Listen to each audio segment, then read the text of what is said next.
Nellore RTC బస్టాండ్లో ప్రయాణికుల రద్దీని ఆసరాగా చేసుకుని గుర్తుతెలియని దొంగలు పక్కా ప్లాన్తో ఓ మామిడికాయల వ్యాపారి జేబు కత్తిరించి 50,000 నగదును అత్యంత తెలివిగా దోచుకెళ్లడం తీవ్ర కలకలం రేపింది.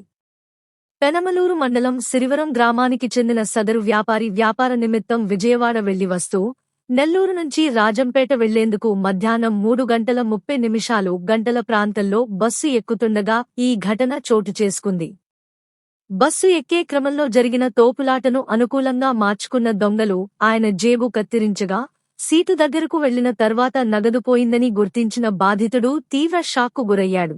ఆయన వెంటనే కిందకు దిగి చూసేలోపే నిందితుడు అక్కడి నుంచి చాకచక్యంగా పారిపోయాడు.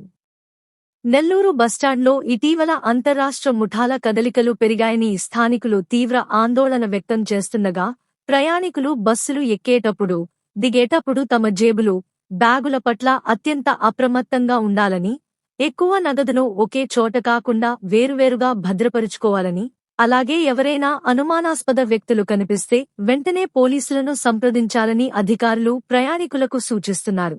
నేను విజయవాడ మామిడికాయల వ్యాపారం పోయి తిరుక్కొని ఇంటికి వస్తా 50,000 నా చెట్టు జేబులో పెట్టుకున్నా.